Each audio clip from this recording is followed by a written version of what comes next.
And you're all the way from Florida. Next delivery is 8:05, 4 minutes, 1.9 miles. All right, Rockwood go-karts all the way. Got a couple of them racing right now.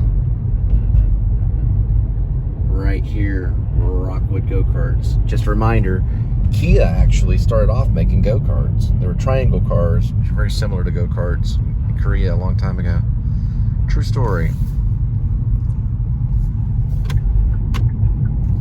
We don't need your protection, we don't need your hand. Keep your promise on where we stand. We will listen, we'll understand. It's a pretty interesting thing about the Aborigines saying and speaking on their voice, saying that they didn't need their help, but will listen and understand. You know, kind of the truth about it all. You know, it is an interesting subject if it's all going to go back to the Native Americans, because, you know, they were here first. I mean, how many Native American presidents have we really had, or at least that have been full-blooded Native American presidents? And they certainly should be able to run. They lived on a reservation, but they were here first. Why would they not be able to run for presidency? Wouldn't you think if we had a Native American president, wouldn't you think that the education would change within the school systems so it could help Native Americans excel in school, since they have trouble with it, at least over the last 10 years? It's an interesting subject because it's never been, to my knowledge, it's never been really introduced, or it's never been a subject at hand to even talk about. We've never had a full-blooded Native American president. I mean, I've got a little bit of a patch in me, just a touch, just to kind of, you know, understand it a little bit, you know, but it's interesting. Trail of Tears. Thing like a dune buggy or something, or is it a Jeep with a? Oh, it's a little red thing. Okay. I think the missing line I was thinking about with this song. Understand. I have to think about it for a minute. I remember now. We don't need your protection, don't need your hand. We'll keep your promise on where we stand.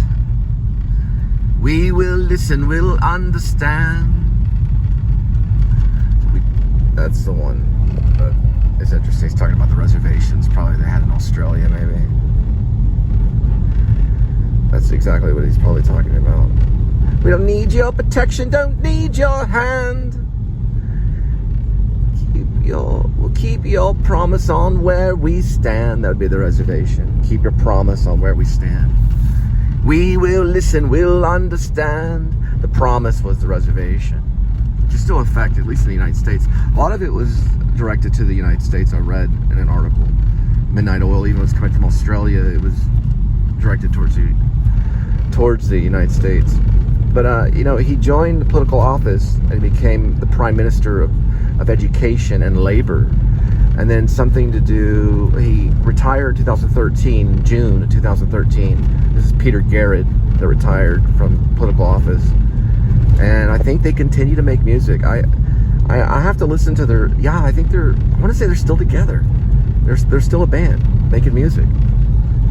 It's interesting. It's like, well, I'm going to leave the band for a while and go into political office, but we'll all meet up later. Can you imagine Jim Morrison doing that from the Doors? Maybe, you know, Hunter S. Thompson ran for office. He was a crazy one. But, yeah, you know, I mean, I think Peter Garrett, he probably should have. He probably should. I mean, I think he did. He should have, and he did. He did run for office for the Prime Minister of Australia. He's kind of quiet. You don't see many interviews with him. Maybe he dodges the interviews. Yeah, but that one's, you know, we don't need your protection, don't need your hand. Keep your promise on where we stand. We will listen, we'll understand. It's kind of almost a little bit of a character, I think, that he kind of created underneath his voice. Like a character that just came out. You know, he rocked back and forth. Almost a little bit like Ian Curtis, a little bit, you know, very spastic at times. A little bit like David Byrne, but more wild. And he was also, he looked like he was kind of a long, awkward, you know, he was like almost, like he looked like a very tall guy, you know, so it came off as very emotional.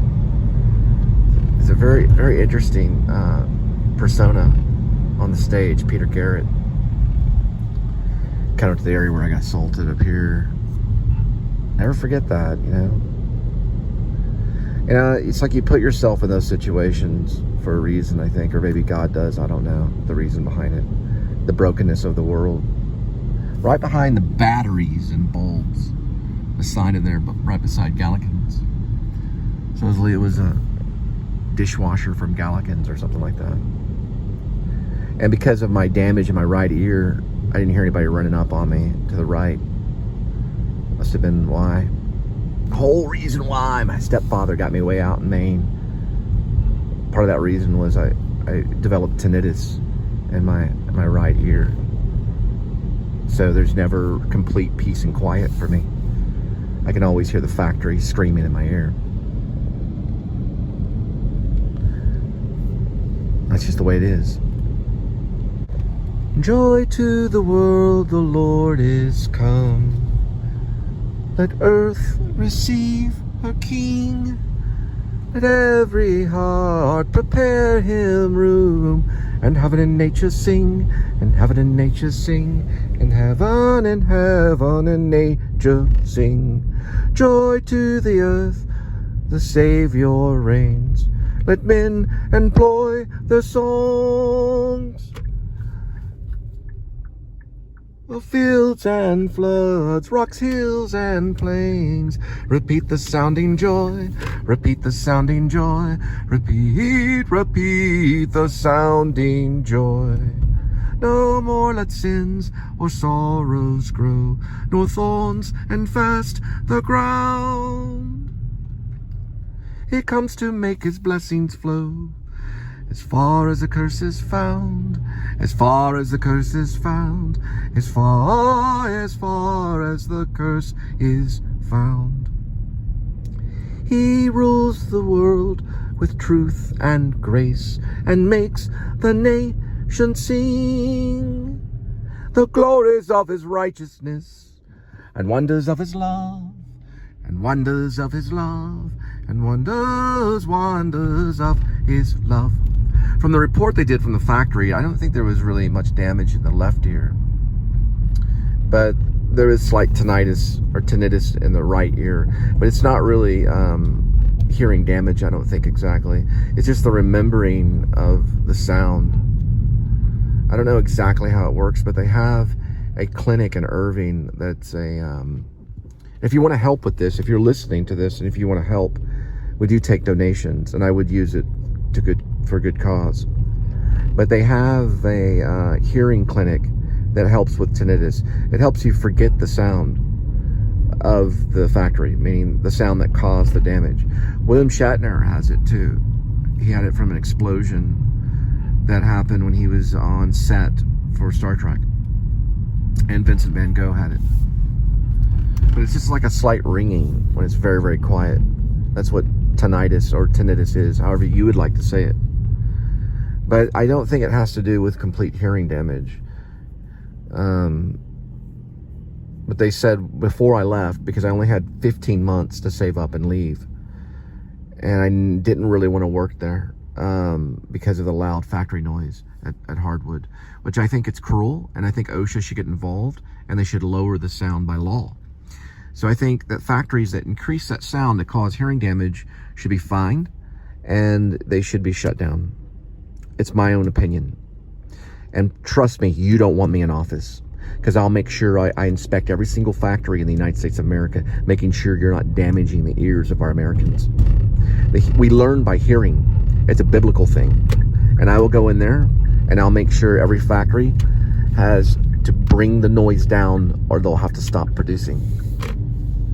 You will not damage the hearing of my Americans. You understand? So we will review the sound level of hardwood very, very, very, very closely. And everyone will be held accountable behind that. You will not damage the Americans' hearing. Not anymore, you won't. So why would I say this? Why would I say you're not going to damage the hearing of American factory workers? Why would I say this? Because it's cruel. It's cruel to damage someone's hearing or to cause damage to somebody for profit or gain. You know, like what Peter Garrett was singing about the mining companies, the companies. That's how he says it, because of his unique style of who he is and express himself. Companies, uranium companies, and all that stuff. The reason why you don't want to damage someone's hearing is because it's against the Geneva Code.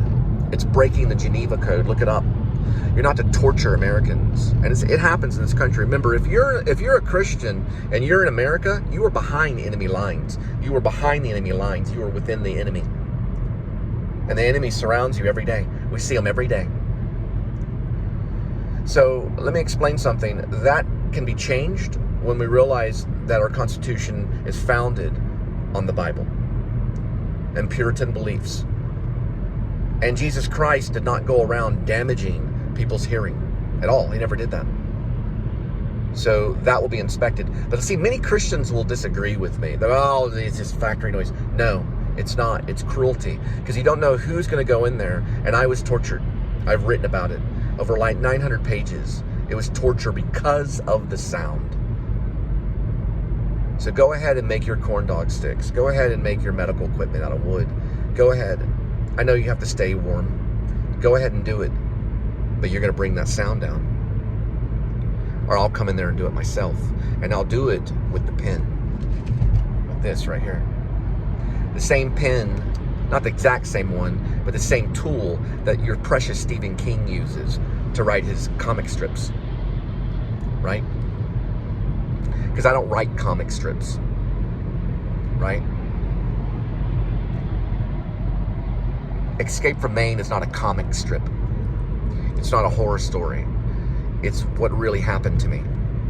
So ignore it. Keep on ignoring it and hurt more people.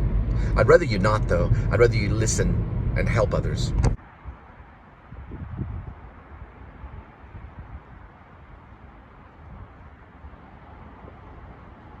Where is Kitty? There he is. Isn't that a good kitty? Companies. And